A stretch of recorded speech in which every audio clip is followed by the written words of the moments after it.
The time is 9 minutes before the top of the hour, and you're still tuned in to News and Views with me, Salalo Makwidire, live on Salam Media, where we continue to amplify the voices of those fighting for justice. We now turn our attention to Al-Aqsa Week 2025, a global call to action in defense of Palestine and its sacred heritage. This week, the world unites under the banner of #LoveAqsa, reaffirming our collective responsibility to protect Masjid Al-Aqsa, the first Qibla of Islam and a symbol of resistance against occupation. Since its inception in 2017, Al-Aqsa Week has become a powerful platform for education, activism, and mobilization.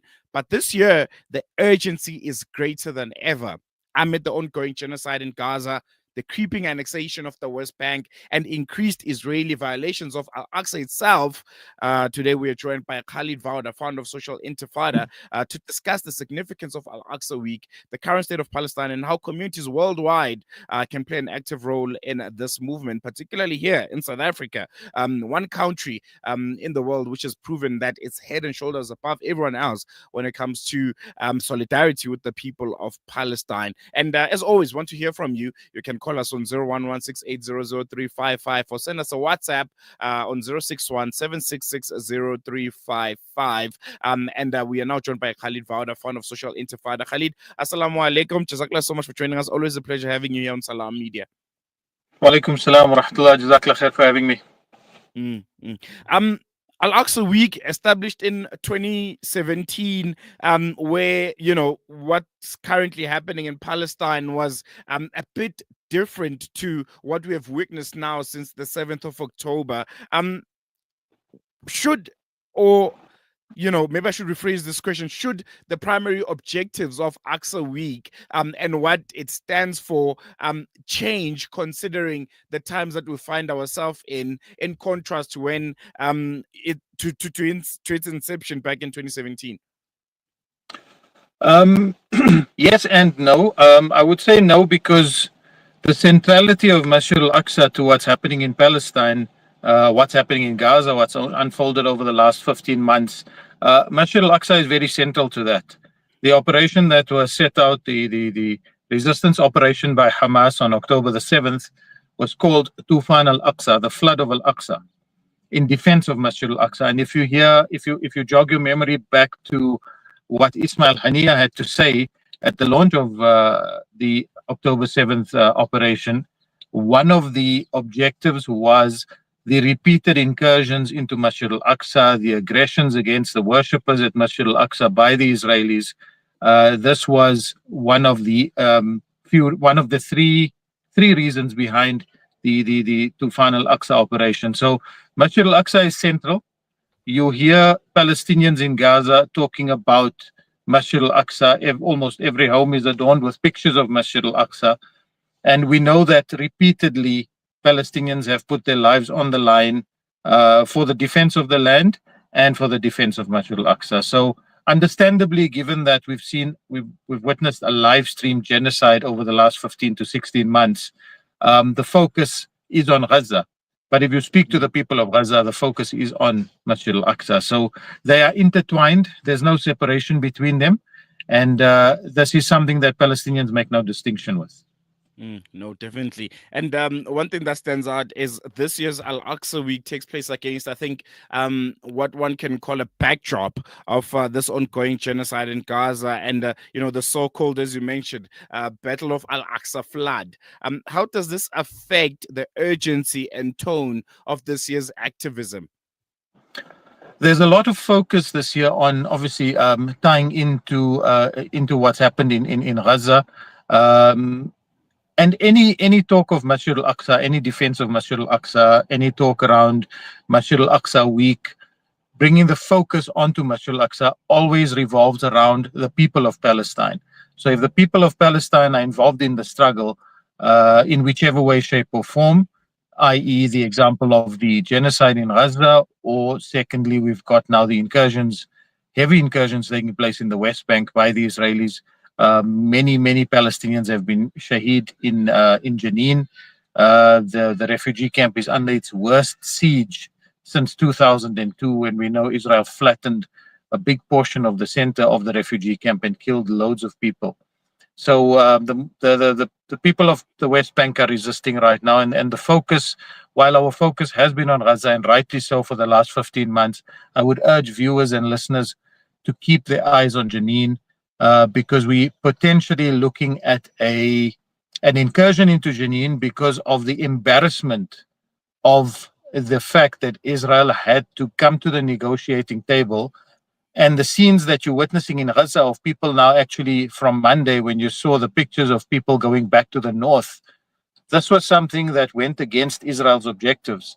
The fact that you saw the fighters from Hamas, both from Saraya al-Quds and from Qassam brigades on Saturday, coming out in the hostage exchange with the International Committee for the Red Cross. All of this was a big embarrassment for Israel, because Israel had claimed at the beginning that there would be no negotiation with Hamas, because that would mean surrender, in the words of Netanyahu. The fact that Hamas was to be completely obliterated, they would never be able to come back to governance, and the fact that they would depopulate the north of Gaza.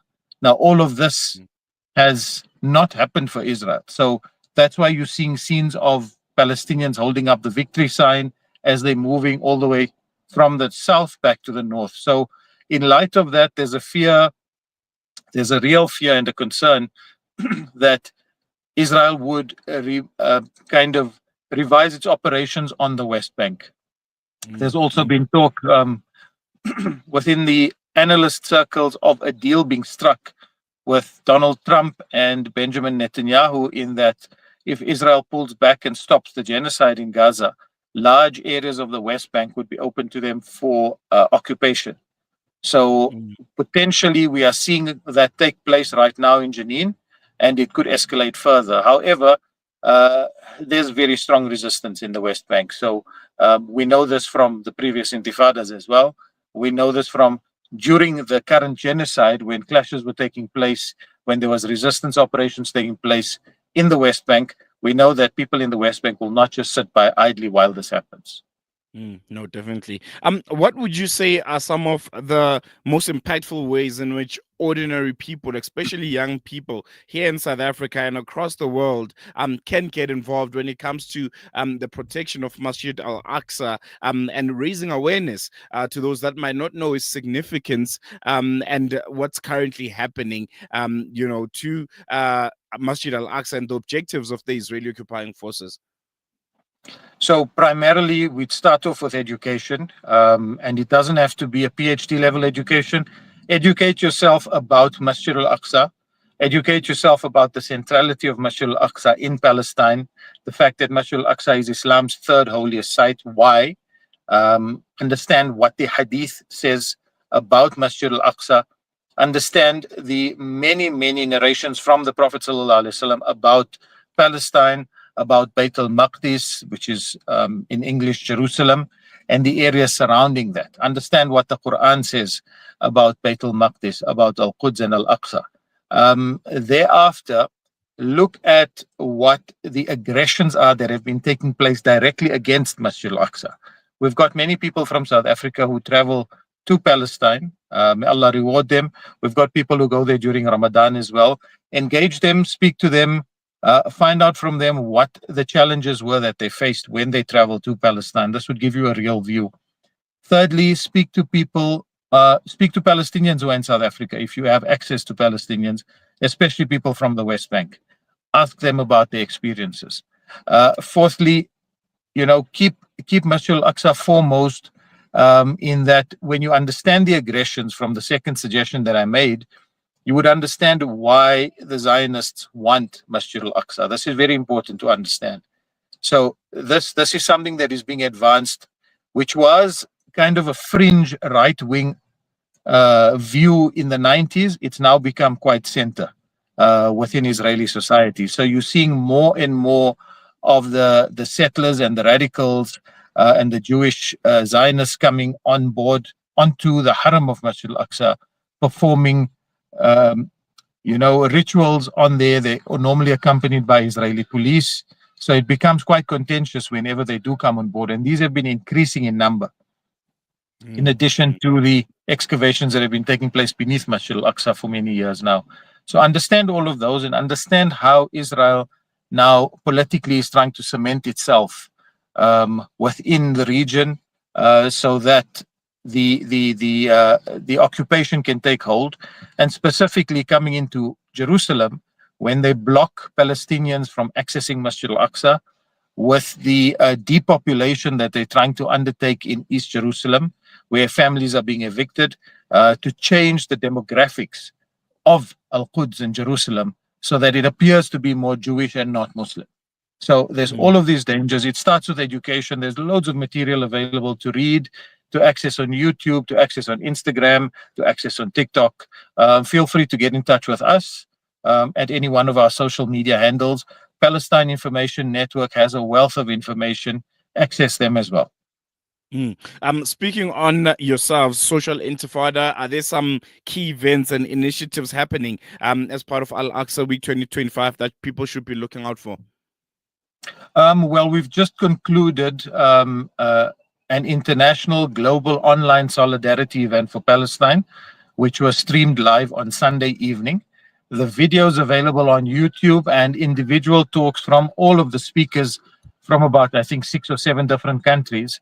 All of those are available on YouTube. So I would strongly urge viewers to access Social Intifada on YouTube and watch those very, very informative videos.